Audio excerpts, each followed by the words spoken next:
All right, today we're going to talk about critiquing art or how to read artwork. This is a very important critical thinking skill that you can apply not only to the visual arts, but for other educational pursuits as well. There are only a couple things that we need to go over, and I will explain them and summarize them as best as I can.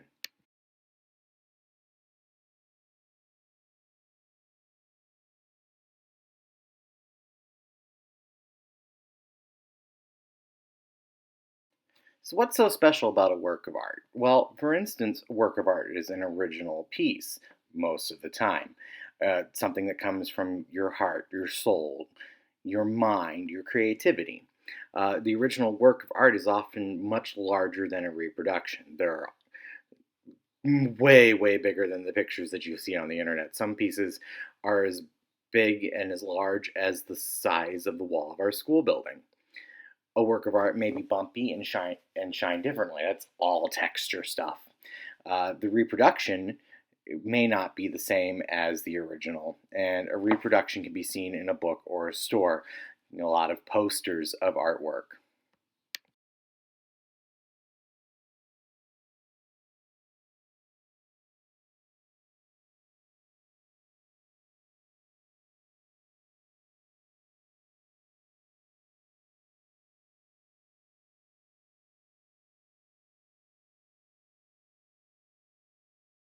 So, what are we looking for in a work of art? Well, there's the subject matter.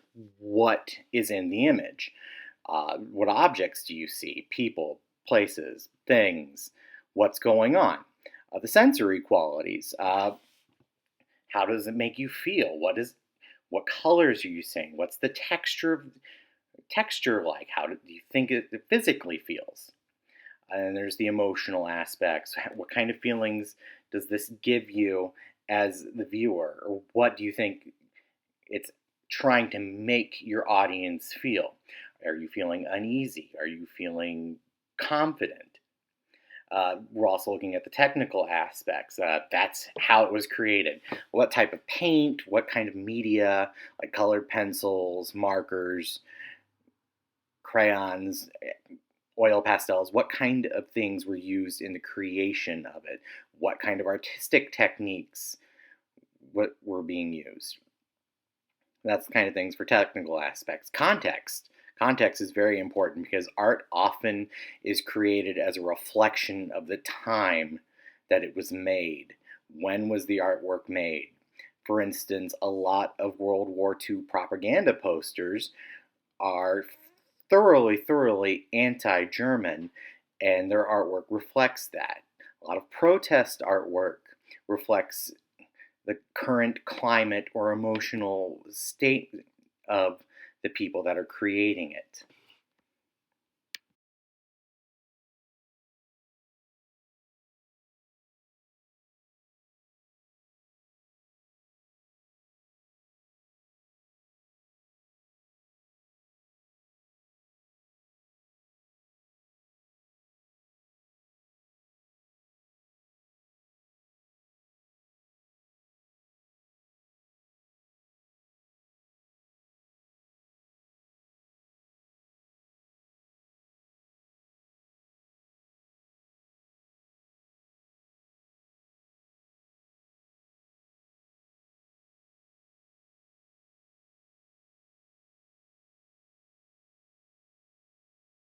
How can we tell when the artwork was made? Well, there are a lot of different clues that we can use. For instance, visual clues reflect the current time. Just like we were talking previously about context, looking at how people are dressed, the level of technology present, often gives us a clue as to when something was created. Uh, when you use your personal time, you're relating the work to events within your personal experience. Uh, some paintings will make you feel a certain way, that it relates to you, and that's important when figuring out when something was created, when a particular piece of art was created. And getting back to context from the previous slide, using historical time lets us know also when it was created. Because is it a reflection of the time at hand? Using historical time, you're relating the work to a historical event that you're familiar with. Uh, for instance, a lot of artwork from the present day, particularly that of superhero paintings, are related to, or they're current because they're related to something you know.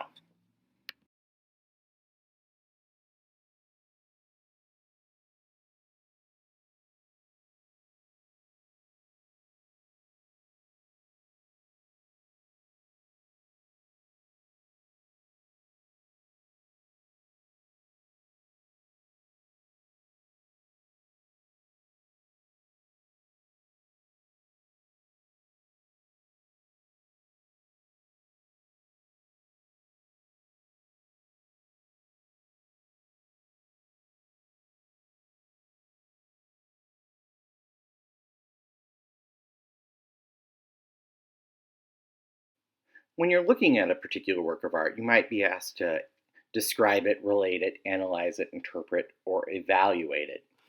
When you are describing it, you're answering such things as what do you see in the picture? How would you describe this painting to a person who hasn't seen it?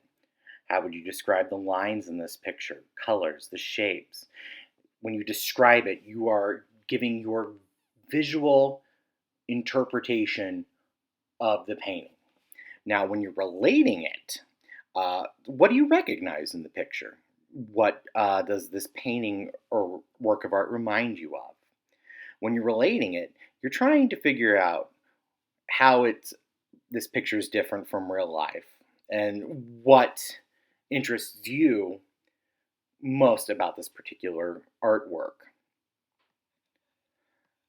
When you analyze something, a particular a piece of art, you want to talk about what was one of the first things you noticed in this picture. Where is your eye immediately led to? We've talked about eye flow before and how we as artists want our audience to look at something specific in the creation that we are presenting. We also talk about the size of images. What's the largest and what's the smallest thing we see in the picture? Oftentimes, the largest object in a painting or a work of art is usually the most important. It's usually the focal point. What objects are close to you? What are further away? Talking about composition. Remember, foreground, front, close, midground, half, middle away, and background, furthest away from us. And then when you're analyzing it, you're also asked to tell what is the most important part of the artwork. When you're interpreting something, specifically artwork, it's like, what title would you give to this painting? What would you call it? What sounds would this painting make if it could, if it were an interactable image? If you were inside the painting, what does it feel like? When you're interpreting something, this is where your imagination comes into play. It's a very, very important. It helps you get your feet into the work of art itself for a better appreciation. And finally, when you evaluate a painting, why do you think other people should see this work? Why do you think this particular painting is important? What do you think is important to remember about this artwork? And you can also say how well the artist did and why you think the artist did this well. When looking at a work of art, it's very, very important when you read the artwork to not only be able to describe it, relate it to yourself, analyze the particular parts, interpret what's going on if you were a part of it, but also giving a final opinion through evaluation.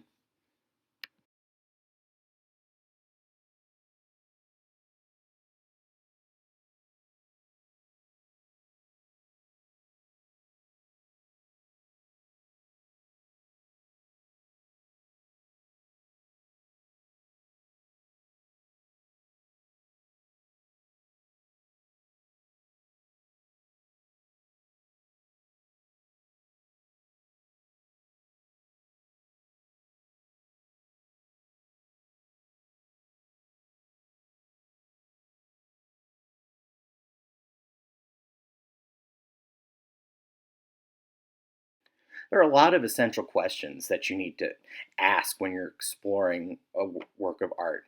Uh, you want to know where the artist got their ideas and what can we honestly make art about. We can make art about anything. The only limitation is your imagination.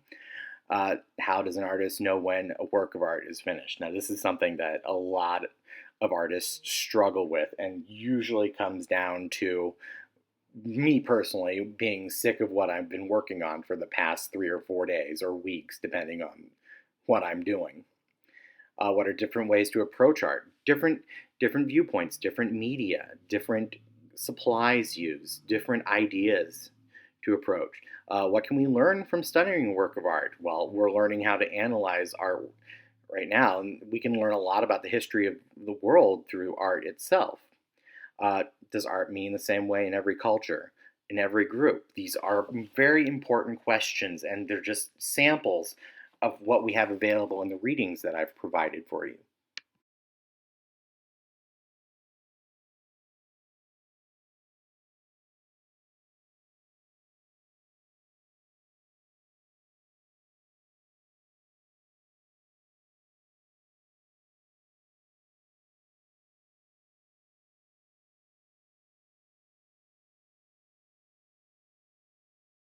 And remember, people make art for a variety of reasons. A lot of people use it to seek personal enjoyment and satisfaction, just to say that they can do something.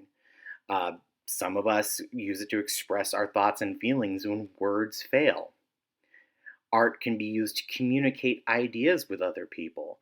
For instance, movie posters and let us know what, at least gives us an idea of what the movie's about. It can create a more favorable environment. Blank walls are kind of boring. When you've got posters and artwork on it, it gives a room more life. Art provides us with new visual experiences. There are many, many, many, many, many thousands and thousands of different art styles in the world that offer different experiences. And art can be used to explain the unknown. Very, very important about art explaining the unknown is specifically can be used in when making movies and creating props and creature effects. We don't know what those things would look like in real life, so an artist has to create them and explain the unknown visually.